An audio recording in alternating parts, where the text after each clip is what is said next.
The film opens with a serene shot of La Paloma Island, where a tourist ship cruises near Bonita Beach under the clear blue sky. But out of nowhere, the calm is shattered as the sea suddenly grows unnaturally hot and toxic, causing the ship to sink in a terrifying instant.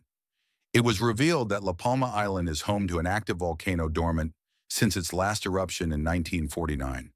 That eruption triggered an earthquake, leaving massive cracks along the volcano's side. Scientists warned that if these cracks widen, they could trigger a catastrophic tsunami. Despite the looming threat, La Palma remains a popular tourist destination, with visitors flocking to its shores year after year. Among these tourists is a Norwegian family who has been visiting La Palma every summer for years.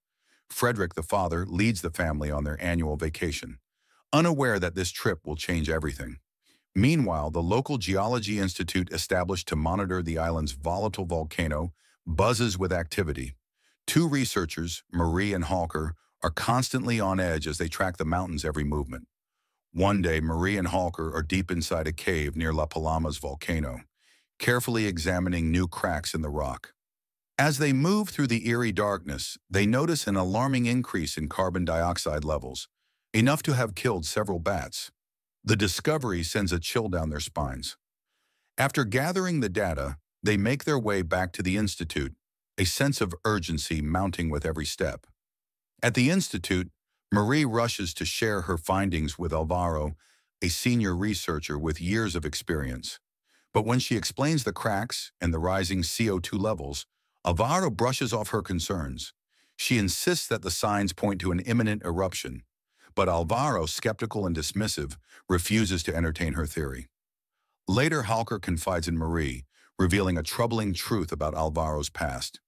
Years ago, Alvaro predicted that La Palma's volcano would erupt, but when the eruption didn't happen, his career took a major hit. Halker suggests that Alvaro's refusal to listen to Marie might be rooted in that past failure, but Marie can't shake the fear growing inside her. The signs are there, and if the volcano erupts, it could trigger a massive tsunami, one that could devastate the island. Days later, Alvaro receives grim news about the tourist ship disaster. The autopsy reports confirm his suspicions. The victim's lungs were filled with carbon and sulfur gases. This shocking discovery leads Alvaro to a chilling conclusion. The ship's sinking might be linked to the increasing activity of La Palma's volcano. Determined to investigate further, Maria and Halkur embark on a climb up the volcano. As they reach the site, Maria is stunned to find that the crack from the 1949 eruptions has widened significantly. The site sends a wave of unease through her. When Marie reports the findings, Alvaro's reaction is immediate and urgent. He orders them to leave the area. His latest data confirms the worst. The volcano is on the verge of releasing dangerous toxic gases, putting them all at risk. Soon after, Maria and Halur, along with the tourists camping on the mountain, scrambled to escape as the toxic gas emissions spread rapidly. The air grew thick with danger, and in the chaos, Marie suffered a terrible accident, knocking her unconscious. When she finally woke up, it was in a hospital, her condition slowly improving. Alvaro was there to brief her on the aftermath. Howard, though stable, was in a coma, his life hanging in the balance. Tragically, the tourists who had been camping on the mountain didn't survive the toxic gas exposure. As Marie lay in the hospital bed, the events weighed heavily on her. She was more certain than ever that La Palma's volcano was about to erupt, and with it the looming threat of a massive tsunami.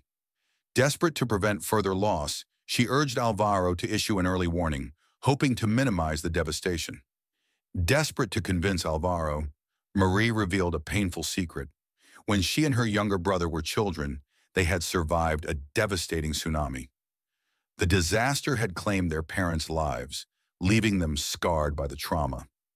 Marie had always believed that if a warning had been issued, their fate might have been different.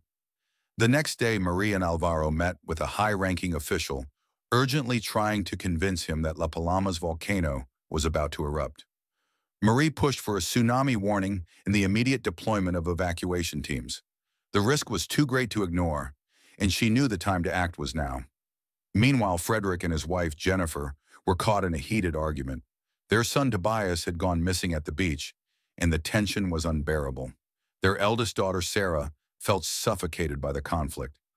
Overcome with the pressure, she secretly booked a flight to Madrid, hoping to escape the storm brewing around her. As time passed, Alvaro's latest monitoring showed alarming signs. Volcanic ash intensity around La Palma's volcano was rapidly increasing. Hours later, Frederick and the other tourists were jolted by a violent eruption. Volcanic ash pouring into the sky. The chaos escalated when Sarah's plane, already in the air, flew straight into the ash cloud. The worst scenario happened. The plane crashed. Frederick and Jennifer were struck with panic when they learned Sarah had been on the ill-fated flight. In a frantic rush, they made their way to the hospital, hoping for answers. When they arrived, they were given a list of passengers being treated, but Sarah's name wasn't checked off. They were crushed to learn she was among the missing, presumed dead after the plane exploded. The grief weighed heavily on them, especially as they reflected on their role in Sarah's decision to run away. But just when all hope seemed lost, Sarah unexpectedly returned home safe and sound. She had exited the plane before it took off, escaping the disaster. Meanwhile, Alvaro urged Marie to leave La Palma immediately before the volcano erupted. The danger was imminent and time was running out. However, Marie's heart sank when she discovered that her younger brother, Eric, had vanished from their home. The two had argued earlier over a misunderstanding, and now, in the midst of the chaos, Eric was gone. That evening, Sarah sat down for a conversation with her new friend, Charlie.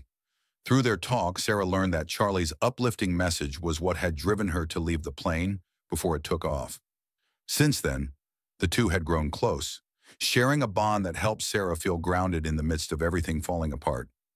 Meanwhile, Marie tracked Eric down, finding him in police custody after causing trouble while drunk.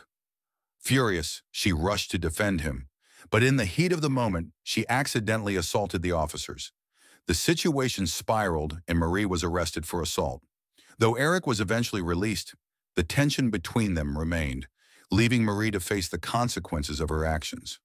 On the other hand, Jens, a staff member from the ministry and Jennifer's brother, sat in an emergency meeting, the weight of the situation sinking in. Scientists confirmed the worst. La Palma's volcano was on the brink of eruption, and if it triggered a massive rock slide into the sea, it could unleash a tsunami hundreds of meters high, one powerful enough to wipe out the entire island. The next day, Jens urgently called Jennifer. He delivered the terrifying news. La Palma wasn't on the evacuation priority list, and the tsunami threat was real. Jennifer's family had to leave, and they had to leave now. With the clock ticking, Jennifer's family rushed to the ferry terminal, but time was running out. There were only 20 minutes before. Triggered a massive rock slide into the sea, it could unleash a tsunami hundreds of meters high, one powerful enough to wipe out the entire island. The next day, Jens urgently called Jennifer. He delivered the terrifying news. La Palma wasn't on the evacuation priority list, and the tsunami threat was real. Jennifer's family had to leave, and they had to leave now. With the clock ticking, Jennifer's family rushed to the ferry terminal. But time was running out. There were only 20 minutes before the ferry departed. In a desperate move, Frederick stole a car, willing to do anything to make sure they escaped in time. When Frederick and his family reached the terminal, chaos erupted. Frederick faced the furious car owner whose vehicle he had stolen, and the confrontation cost him precious time. By the time he was able to deal with the situation, his wife and children had already boarded the ferry to Tenerife, leaving him behind. Meanwhile, on the ferry, Sarah urgently called Charlie, asking her to rush to the Tenerife airport. The stakes were rising and Sarah knew she had to act fast. Back on La Palma, Alvaro's heart sank as he discovered his monitoring equipment had malfunctioned. With the volcano showing signs of an imminent eruption, he wasted no time. Urging the authorities to issue an evacuation warning, Alvaro's fear turned to urgency as the island grew more dangerous by the minute. The government quickly initiated the evacuation process, but the threat only intensified as lava poured from the volcano. As the island trembled, Hoker, now recovering, made a choice. Instead of escaping, he stayed with Ibero. Together they shared a quiet conversation, reflecting on the inevitable. Whether from the eruption or the coming tsunami, they had accepted death, their fates sealed in the face of nature's fury. As the volcano's eruption raged on, the police were forced to abandon their station to save themselves. Seizing the moment, Eric managed to grab the keys and free Marie from her cell. Bursting out of the police station, Marie and Eric were shocked to run into Frederick. He looked defeated. He had lost all hope after searching in vain for a boat to escape La Palma Island. Eric quickly offered a solution. He knew a place where he kept a boat used for diving, and he urged Marie and Frederick to follow him there. But just as they started to head out, chaos erupted. A man armed and desperate appeared, intent on seizing the boat for himself. A violent confrontation erupted, and before anyone could react, Eric was shot and killed by the man, Carlos. Marie, stunned and grieving, struggled to process the loss while Frederick fought desperately to stop Carlos. After a brutal struggle, Frederick finally overpowered him, but the victory felt hollow. Before they could catch their breath, a group of people arrived, eager to take the boat. Frederick, using Carlos's pistol, drove them off, and he and Marie managed to secure the boat, their only hope for escape. Meanwhile, Jens received urgent news from a tsunami researcher. The researcher revealed that there was a potential safe zone on Tenerife Island, but the safety of this location was still uncertain. The waves could still reach them. An evacuation to that spot might not guarantee survival. Upon learning this, Jens urgently pushed the government to announce the potential safe zone in Tenerife, but his plea was met with resistance. The officials feared that if evacuees were killed there by the tsunami, it would only worsen their already dire situation. Meanwhile, at the Tenerife airport, Jennifer and her 2 children waited anxiously in line for their flight tickets. Jennifer and Tobias boarded the plane first, but Sarah, determined to find Charlie, slipped away to search the terminal. Charlie had just arrived, and Sarah couldn't shake the feeling that she needed to see her. Back on La Palma, Alvaro and Halcor ascended the volcano in protective suits, their faces set with grim acceptance. As they stood watching the lava pour from the mountain, they shared drinks, seemingly resigned to their fate. But just as they relaxed, the eruption triggered a massive rock slide, burying them both in an instant. As scientists had feared, the massive rock slide into the sea triggered a devastating tsunami. The wave began to gather unstoppable force. Meanwhile, Marie and Frederick arrived in Tenerife only to spot the first signs of the approaching disaster. The shoreline, once peaceful, now hinted at the imminent destruction. At the same time, tension mounted at Tenerife Airport. The plane was seconds from taking off when Jennifer and Tobias made a split-second decision. They would leave. Their only goal now was to find Sarah, who had not yet boarded. Shortly after, Frederick's phone buzzed with a message from Jennifer, revealing the location of a potential safe zone. Without a moment's hesitation, Frederick pushed the boat's speed to the limit, racing against the towering tsunami waves closing in fast. Meanwhile, Sarah finally found Charlie, and the 2 quickly boarded a plane.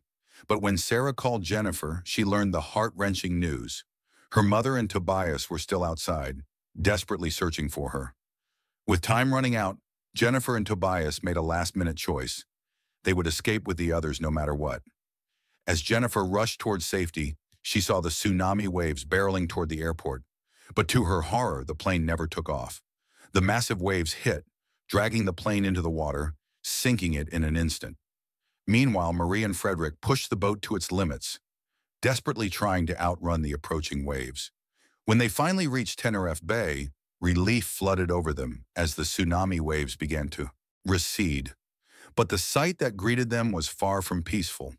Refugees crowded the bay, waiting for evacuation teams. Soon after, Jennifer and Tobias arrived, shaken but safe. Yet Frederick's anxiety lingered.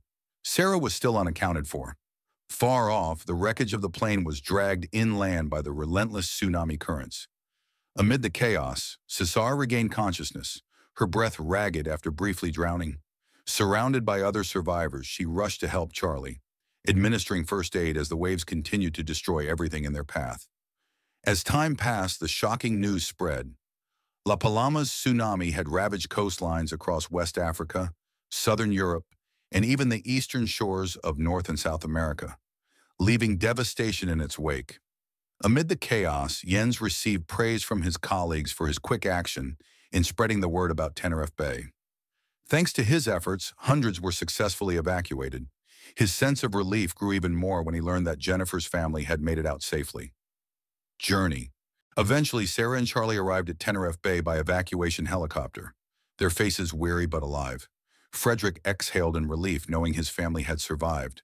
But for Marie, the weight of the disaster lingered. While she felt thankful for the survival of all the La Palma tsunami survivors, her grief remained. And with that, the story came to a close, leaving behind a mix of hope and heartache in the wake of unimaginable destruction. So the moral of the story is never ignore the signs, especially when a volcano is giving you major red flags. And always double check if your vacation destination might be sitting on a ticking time bomb.